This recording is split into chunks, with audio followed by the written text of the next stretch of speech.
Hi everyone, welcome to Supreme Studios YouTube channel. And today in F5 session we are going to see one important topic, and it will be useful for your prelims and also for the ethics paper also. It's a kind of concept oriented questions. And now we can see the question here. The question is about the natural justice. The question is, consider the following about natural justice. It defends individual liberty against arbitrary action. It ensures equity in economic undertakings of society and people. The idea of natural justice is present in Indian Constitution. So you have to choose this correct statement. So recently UPSC has been asking questions from the polity conceptual based questions, and this one is also one of the concepts based questions, political science concept based questions, and this natural justice you can use it for the ethics paper also. It will be very useful actually. So in this session we are going to see about what is natural justice and what under all these principles, and some case studies also we are going to see. So first, the natural justice, we will see the concepts and then we can finally see the answer. So natural justice. So what is natural justice? So natural justice means it is called as just natural. That means law of nature. So you all know what is right and wrong. See the difference, what is right and wrong. So whatever action you are going to do, whether it is right or wrong, so the question is based on that. So it defines what is right or wrong, right and wrong. So natural justice defines the basic thing. In the nature, some things are right and some things are wrong. That will be defined under natural justice. So so you are going to kill a person means that is wrong. Obviously that is wrong. So you can, whatever it may be the reason. So for the welfare of the society, like that, whatever may be the reason, but that is wrong because you are killing a person, you are killing a soul. So that is wrong. By the nature it is wrong.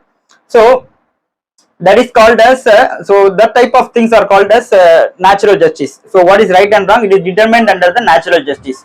So you all have some concerns, what is wrong and wrong, wrong and right according to the nature of law. You will know what is right and what is wrong, and these you can sense, you know naturally which is wrong or which is right. So that is what we are called as natural justice. So here in natural justice there are two principles, basically two principles are there. So the first principle is nemo judex in causa sua. So it's a Latin word, somewhat tough to grasp also, but you can see the basic thing, that is rule against bias. So bias, which means partiality. Some kind of partiality will be there. So that if there is a partiality there means then it is against the natural justice. So any case it will be determined under this thing. So when you consider the natural justice, if any case is coming means then that case should not have any partiality, it should be impartial. So that is what it is called as rule against bias. So you all know about the article 14. So that means equality before law. What does it says? So equality before law means both poor and rich, they are equal before the law. So there won't be any partiality on basis of the monetary benefits or on the basis of the personal basis. There will be no monetary, there will be no differentiate between the rich and poor. So both are equal under the law. So in that sense, this right against bias, it can be, our article 14 can be termed under natural justice and under the principle rule against the bias. And the second one is adi alteram patem. That is a rule of fair hearing. So rule of fair hearing means, again, what does it indicate? It indicates that both sides should be heard. Before you are going to judge a person, you have to hear the both sides, both of the persons. You have to cross check and you have to hear them, what under all the correct and right and wrong from their side before you are going to judge a person. So that is what we are calling as rule of fair hearing. So article 21. So what does it article 21 say? So it protects our life and liberty. So how it protects? So for any case, if you are going to be you are going to be convicted means you will be heard. So that is the foremost thing. Judge before your judge gives this verdict, both sides will be heard. So in article 21, if you are convicted means we will be heard from our side. Before we are going to be convicted, we will be heard whether any justice is from our side or not. We will be heard from our side. So that is what that article 21 can be categorized under adi alteram patem. So that is also a part of natural justice. You can say it as a natural justice. I hope you are understanding. You would understand. So In that first case, rule against bias, there we are mainly having two separate two things actually. That is, one is we are differentiating under two biases. One is personal bias and another one is pecuniary bias. So we will see some basic case studies about these things. So see, first of all, you have to use these terms in your ethics paper also, so that you can score high marks. So your marks, you can boost your scores by using these things, these kinds of terminologies you have to use, you must use, then only you can score high marks.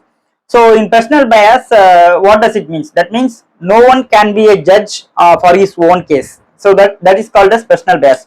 Otherwise, say for example, if a judge is a relative for one there are so two sides, and for one side the judge is a relative of one party. So that means that there is a chance that that judge may rule in favor of his relative. So there is a case for that. So that is also we are called at the personal bias. There is one thing. There is one famous case, Mineral Development Corporation Limited is a state of Bihar actually. This case happened around 1952. So in this case actually what happened is actually a minister. So a minister has been actually lease license has been given for 99 years to this Mineral Development Corporation Limited. But suddenly change of government took place, and the minister actually has cancelled the lease given for this Mineral Development Corporation. So in this case, Mineral Development Corporation has challenged some allegations were put against them, and they have challenged that allegation. And major thing is they have said that during the election period, that the minister, this Mineral Development Corporation directors, they were against the ministers. Actually, they were supporting on another part, the opposite party. So as a political rivalry, actually that minister has given the cancellation notice to that Mineral Development Corporation. So in that case, some kind of personal bias yourself, because the reason is not that public thing. I mean, no corruption has been done by this Mineral Development Corporation, but here the minister has his personal vengeance, like so the because that this Mineral Development Corporation it stood against the minister. So he doesn't like this party to and he want to remove this Mineral Development Corporation from that lease period. So Supreme Court finally gave the verdict in favor of that Mineral Development Corporation, and the lease cancellation has been quashed. So this is a case for personal bias. So another one is pecuniary bias, and pecuniary bias means it is monetary benefit. So in this case, the judge will have some monetary benefit. So that is also a kind of bias where if one party gets the ruling in favor, means there will be some kind of direct or indirect monetary benefit will be there for the judge. So that is also a very important thing, pecuniary bias. So there is a famous case in United Kingdom, Dimes versus Grand Junction Canal. So in this case, Dimes is a landlord, and Grand Junction Canal, they have got the lease to build a canal. So but Dimes is not willing to give his land for that project. So what happened is, first of all, there was a case, and in that case that went in the favor of the Grand Junction Canal.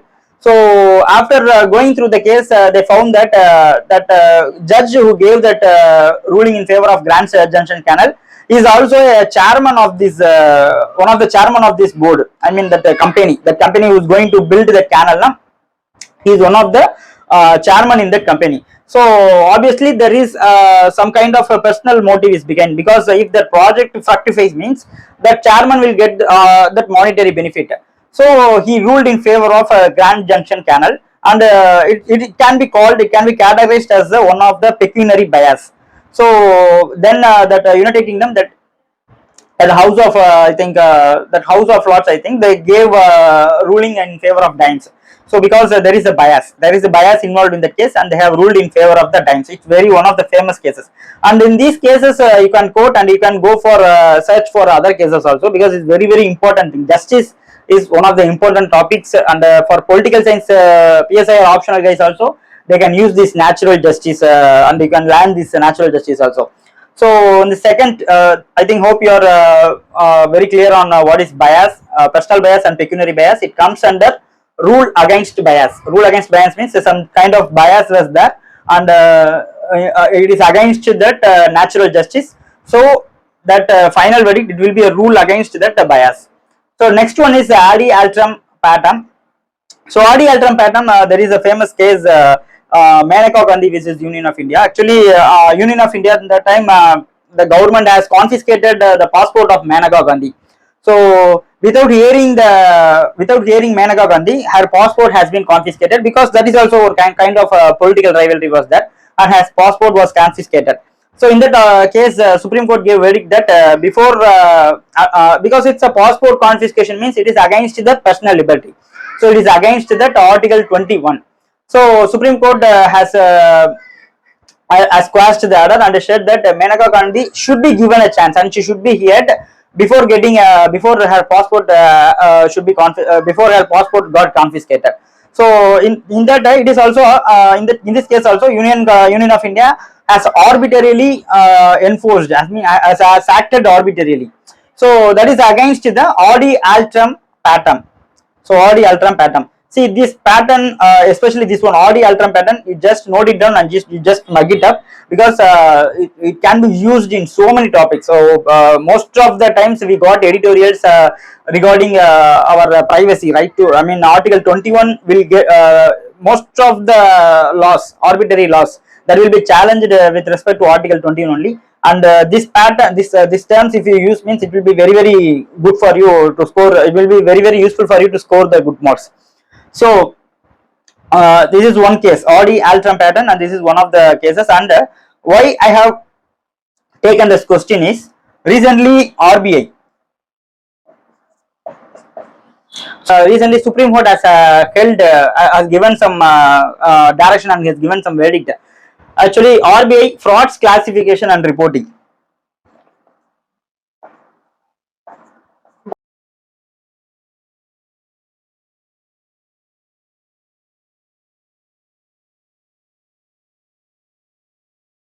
So RBI frauds classification and reporting.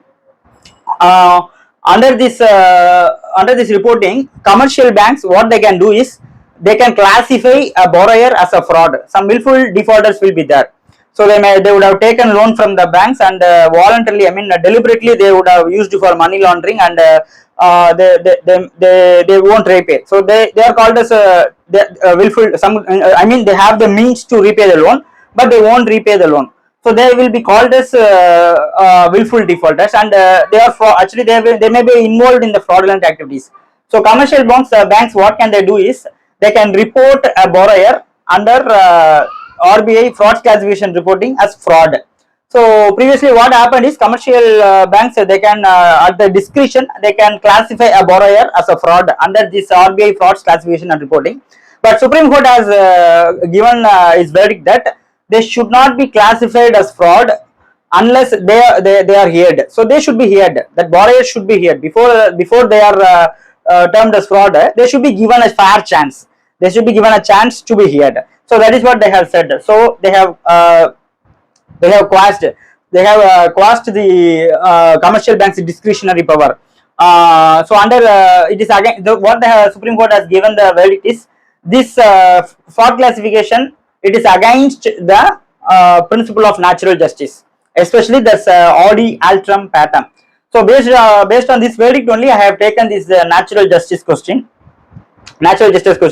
So and one more thing is, this idea of natural justice is not present in Indian Constitution. In the Indian Constitution, it is nowhere mentioned. Actually, this word is nowhere mentioned in the Indian Constitution, but it is one of the founding principles for the Indian Constitution. So directly mentioned means it is not directly mentioned, but it is one of the founding principles for the Indian Constitution. So RBI frauds classification and reporting, it was 2016. It was established in 2006. It came into force in 2016. So this is one of the important thing, and you just go through this RBI frauds classification reporting also. So now let's go back to the question. First option is, it defends individual liberty against any arbitrary action. So obviously it defends individual liberty against any arbitrary action on the basis of what? Adi Altram pattern. So if any basically any administrative tribunal or judiciary or constitution or I mean any act, if it is enforced against the individual liberty, then it will be against the natural justice also. So it comes under the principles of natural justice. So the natural justice, it defends based on the natural justice only. We can defend that arbitrary action. I mean we can defend our individual liberty against any other, because liberty is natural. I mean see, you are born free. I mean you are having every right to choose what you do, unless you affect the other person's liberty.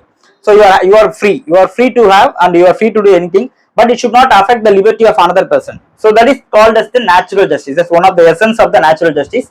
So the first option, it becomes correct. So because audi alteram patam, under natural justice, it protects our individual liberty against any arbitrary action. So the second option, it ensures equity in economic undertakings of society and people. See, the equity means what? Equity means impartial. So impartial. So anything, any economic undertakings of society means, any economic policy means it should be equity. Equity means impartiality should be there. So Article 14, it is equality before law. So the state should not discriminate on the basis of race or caste, so or creed, like that you are having now. So that is equity. That means impartial. Everyone is equal before the law. So that is called that means impartial. So that comes under the natural justice. So the first one, nemo judex in causa sua. So that means rules against bias. There should be no bias. There should be no bias for the people. I mean among the people, by the judiciary or the administrative action. So equality should be preserved. So that's also comes under the natural justice. So the first and second statements are correct. So the third option is what has been given is the idea of natural justice is present in Indian Constitution. So the third option, actually the idea of natural justice is present in Constitution means that is not explicitly mentioned, that is not explicitly present in that Indian Constitution. So we cannot say that the idea of natural justice is there directly in the Indian Constitution. So when these things comes means, if there is any arbitrary action means under the natural justice principle, court can give his verdict, especially Supreme Court. So it is a protector of the it is a guardian of the fundamental rights. So natural justice is not, the idea is not explicitly mentioned in the Indian Constitution. So the answer will be B. That means 1 and 2. So it defends individual liberty against any arbitrary action. Also it ensures equity in the economic undertakings of the society and the people. So that's it for today class. Yeah, I know this is one of the lengthiest videos, but the concept it was somewhat very important. So not just for the prelims, it will be very useful for your mains exam also. Political science is optional guys, and ethics paper 4 or essay. So in every manner this natural justice topic is very important, and I hope this class will be very beneficial for you. And thank you once again, and do subscribe and share and like. So also if you any doubts means, just ask in the doubts comments box also. I will be ready to clear your doubts. So thank you, that's all for this session. Thank you very much.